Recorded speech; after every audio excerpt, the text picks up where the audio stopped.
What's up mga ka-lifestyle? Magandang araw sa ating lahat. Welcome back again sa ating channel, Marky Lifestyle. So for today's video mga ka-lifestyle, let's talk about online leading application. Alam ko kung bakit ka nandito sa channel ko, nanonood ng video ko ngayon. Kasi isa ka sa mga always nare-reject every time na nag-a-apply ka or naglo-loan ka sa mga online leading application platform. Makinig kayo ng mabuti mga ka-lifestyle. Dati, shinare ko na sa inyo na yung mga online leading application na connected sa isa't isa. No? Huwag kayong magtaka mga ka-lifestyle if always kayong nare-reject, no?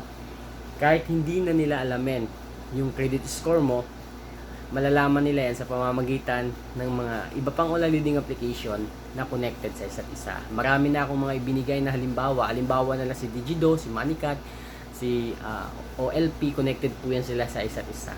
Kung meron ka man na due dyan, hindi mo na nababayaran, once na nakapag-apply ka sa ibang online leading application na connected sa isa't isa sa kanila, always ka pong mare-reject, no? Then ito pa, no, isa pang pinakamagandang halimbawa dito is si Peso Cash, no? So sino sa inyo yung mga always nare-reject ni Peso Cash, no? Alamin nyo po, make sure nyo po yung background ni Peso Cash. At the same time, alamin nyo rin po yung mga online leading application platform na connected sa ulang to. Halimbawa na lang, no, si Manicat, no, number 1 po talaga si Manicat, no, sa mga maraming mga connected, maraming connections.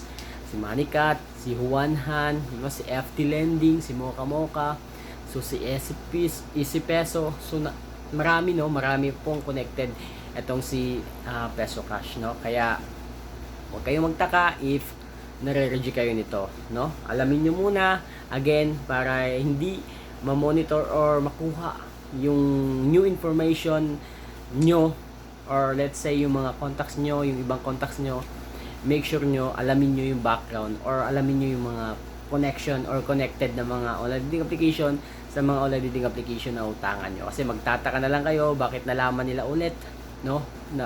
Nalaman nila ulit yung mga information nyo or yung number mo, no?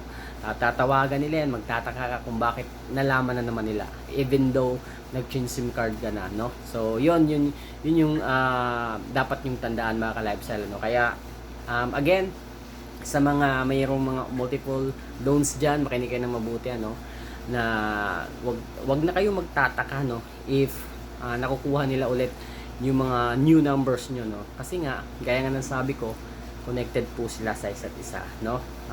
Kahit hindi na nila alamin yung credit score mo, malalaman nila yan sa iba nilang mga online leading application na connected sa isa't isa. Ganun lang kasimple mga ka-lifestyle, no? Wag nyo nang masyadong isipin kung bakit nakukuha. Kung bakit nila nalaman or nakuha, kung saan yung mga contacts na bago nyo or mga information na binibigay nyo sa pag-apply sa ibang online leading application platform, ano? So kasi marami akong mga nababasang comments dyan, especially yung mga ads na nagsisilabasan sa Reels, sa Facebook, no? Halimbawa na lang itong si Peso and then si Peso Cash, no? Sa comment section ng mga ads nila, meron ako nababasa na always reject, ganun, ganyan. Then kung na-approve naman, pinakamataas na credit is 1,000. So ganun kahit napakaganda ng trabaho mo, nag-send ka pa ng mga proof of salary, ganyan, no? Ganun pa rin, maliit pa rin yung ino-offer sa inyo. Kasi nga kahit hindi na nila alamin yung credit score mo, no, kahit hindi na nila alamin, malalaman po nila yan sa iba pang mga online leading application, ano. Kasi nga, ayun na nga, nag-share din po sila. Kasi sinisigurado rin din po nila yung kanilang, siyempre pera po yan, no. So mini-make sure nila na yung perang ipapahiram nila is may chance na sa-ole, no. So again, para hindi to doon para sa mga itong video na to is hindi para sa mga Ola farmers mga ka-lifestyle, ano. Kasi yung Ola farmers, alam naman natin, ano, maraming multiple loans yan, no? Maraming multiple loans yan. Yung layunin po talaga nila is mag-loan kaliwat kanan and then it's a pera dead ma forever yung mga leading application na inuutangan nila, no? Again, sa mga napapadaan lang dyan sa channel ko, sa mga nagugustuhan yung content ko, please do like, share, subscribe, and then paki-hit na rin yung notification bell nang sa ganun notify po kayo sa susunod na mga interesting video na i-upload po natin, no? So again, kung meron ka problema sa online application, hindi pa po katapusan ng mundo, mga ka-lifestyle, ano?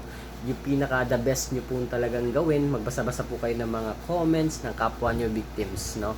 Kung paano nila nilampasan, no, yung problemang dulot ng mga online leading application na yan, ano.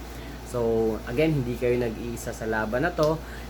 Marami pa pong mga biktima ng online leading application na until now nag-healing process pa rin dahil sa ibinigay na problema ng mga online leading application, no. So hindi man kagad masolusyonan, at least kahit papaano itong mga video gaya nito ay kahit papaano nakakatulong naman, nagpapagaan, nagbibigay na mabuting pakiramdam, especially dun sa mga sobrang depressed na hindi na halos alam yung gagawin, ano. So again, mga ka-lifestyle, ano, shout out sa lahat po ng mga Ola users dyan, ano, na namumblema kung saan, kung kailan, kung paano babayaran, kung paano nila i-handle yung stress nila. Relax lang po kayo, mga ka-lifestyle. Again, hindi po kayo nag-iisa sa laban na yan, mga ka-lifestyle. So yun lang, mga ka-lifestyle. Peace.